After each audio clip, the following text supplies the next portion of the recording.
There's something no one tells you about turning 40. You think you're stepping into clarity, but really, you're walking into an illusion. The career, the house, the applause, all the things you swore would make you feel complete, somehow don't. And it's not failure, it's the awakening. I'm 55 now, and looking back, there are 25 lessons I wish I'd learned before that illusion set in. Lessons that would have saved me from chasing the wrong dreams, trusting the wrong people, and wasting time proving things that never mattered. And the first one, it changes how you see every single person around you. Lesson 1, people think about you. Less than you think. Most people aren't thinking about you as much as you think they are. That realization freed me. We walk through life imagining spotlights on our every move, how we look, what we say, what we post. But here's the twist. Everyone's too busy worrying about their spotlight to notice yours. The moment you get that, life shifts. You stop performing. You start existing. The tension melts off your shoulders, and suddenly, you breathe easier. Confidence stops being about volume. It becomes about ease. It's that quiet energy of someone comfortable in their own lane. And when you live that way, you stop chasing validation. You attract respect. That calm certainty, it's magnetic. Hold on to that, because lesson 2 reveals the biggest energy leak I wish I caught sooner, the one disguised as potential. Lesson 2, the trap of chasing potential. Potential is a beautiful trap. It looks inspiring, but it drains you dry. I spent years investing in people, projects, and relationships because I believed in what they could become. That word, could, cost me time, energy, and peace. Potential isn't a guarantee, it's a gamble. You can't build a future on maybe. What matters is pattern, not promise. The moment I started choosing consistency over potential, everything leveled up. My work, my circle, my peace of mind. You realize growth doesn't come from waiting for others to change. It comes from aligning with people already in motion. That shift gives you back something priceless, time. With your time reclaimed, you'll see your 30s differently. They were the rehearsal for your best act yet. Lesson 3. Your 30s are just sound check. We treat 30 like halftime, but it's really just a sound check. The pressure to arrive by 40 makes people sprint in the wrong direction, buying houses they don't need, chasing titles they don't want, posting successes they don't feel. Here's what I learned. Your 30s are the dress rehearsal. You experiment, fail publicly, learn privately, and then walk into your 40s with sharper instincts and thicker skin. Vera Wang didn't even touch fashion design until 40. Julia Child didn't publish her first cookbook until 49. Oprah's real empire didn't begin until her 40s. Life doesn't care about your schedule, it rewards persistence. Every failure in your 30s becomes your prep work for your 50s. So relax. You're not behind, you're collecting data. And once you accept that, you start noticing who's still in the audience cheering for you. Which brings us to the next one, how friendships evolve quietly while you're busy chasing goals. Lesson 4, not every friendship is forever. Friendships are living things. They grow, fade, and sometimes outgrow you. In your 20s, friends are everywhere, loud, endless, spontaneous. In your 30s, they shrink to those who truly get it. By your 40s, the real ones fit on one hand. That's not loss, it's refinement. Studies show your social circle naturally shrinks by 25% each decade after 30. It's your mind's way of protecting emotional energy. You stop chasing connection and start curating it. The loud friendships fade, the quiet ones root deep. And when you stop forcing expired connections, you free yourself to meet people who fit your next chapter, not your last.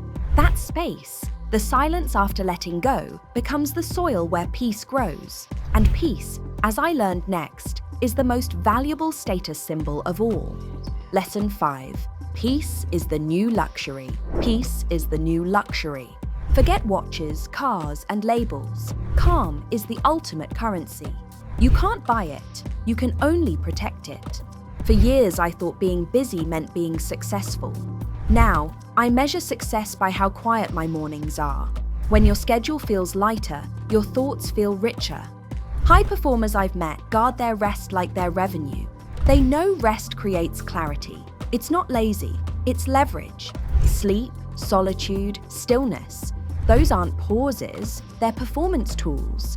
Your nervous system is the CEO of your life. If it's burnt out, everything collapses. The calmer your life gets, the louder your intuition speaks. And when you start listening to that voice, it'll tell you something powerful. The things you buy fade fast, but the moments you live last forever. Lesson 6. Buy moments, not things. Memories are the real wealth. I've bought things I can't even remember, but I can still taste the coffee from that random trip 15 years ago. That's how the brain works. It bonds to experience, not possessions. Science backs it. Experiences give you longer-lasting happiness than purchases. It's why that concert, that road trip, that late-night laughter still glows in your mind years later. Buy fewer things, collect more moments. Those memories become emotional currency, proof that you lived, not just existed. The older I get, the more I trade possessions for presents. That's where life happens, between the big plans you make and the small moments that surprise you. And speaking of surprise, Lesson 7 is the truth that changed how I deal with pain and growth forever. Lesson 7, you can't heal where you got hurt. You can't heal where you got hurt. The environment that broke you rarely becomes the one that rebuilds you. I learned that the hard way, staying too long in rooms where I was shrinking, convincing myself I could grow there. Sometimes the bravest thing isn't fixing the old, it's walking away from it. Psychologists call it environmental reset. Changing your surroundings literally changes your brain chemistry. When you leave the place that drains you, clarity returns like oxygen. Healing isn't about revenge or closure, it's about peace. Distance isn't avoidance, it's recovery. You find yourself again in the space you used to fear. And when you finally feel that breath of clarity, something else wakes up. Curiosity. That spark of wonder that makes life exciting again. And that's exactly where we're going next. Lesson 8. Curiosity keeps you young. Curiosity is youth in disguise. The people who stay vibrant in their 50s, 60s, and even 70s all share one thing. They never stopped being curious. They still ask how, why, and what if. A Harvard study found that trying something new every week triggers the same dopamine surge as falling in love. That's why exploration keeps you alive. It rewires your brain for joy. Pick one new thing every year that makes you feel like a beginner again. Paint, cook, learn Italian. The magic is in the humility of starting over. Curiosity isn't childish. It's a strategy for staying awake in your own life. And when you stay awake long enough, you start to see something humbling. No one, not even your heroes, ever truly has it figured out. Lesson 9. Everyone's just figuring it out. Everyone's improvising. Your parents, your mentors, your boss, every one of them is winging it. Some just hide it better. I used to believe adults came with answers. Then I became one and realized we're all making it up as we go. That truth lifted the pressure instantly. Adulthood isn't mastery, it's maintenance. It's just better problem solving with fewer meltdowns. Once you understand that, empathy takes over. You stop holding grudges, you stop expecting perfection. You forgive others and yourself faster. Everyone's learning in real time. And the moment you grasp that, you stop pretending and start growing. That clarity leads to one of the hardest truths to internalize, the one that kills joy faster than failure ever will. Comparison. Lesson 10. Comparison kills joy. Comparison poisons progress. Scrolling through highlight reels makes you believe everyone's sprinting ahead while you're standing still. But it's not real, it's edited. Studies show that heavy social media users report up to 50% higher dissatisfaction levels because you're comparing your behind the scenes to someone else's best angle. The fix isn't to quit, it's to calibrate. Use admiration as motivation, not measurement. Let others' success remind you what's possible, not what's missing. Progress has a rhythm, and yours might be quieter. That's fine. It's still music.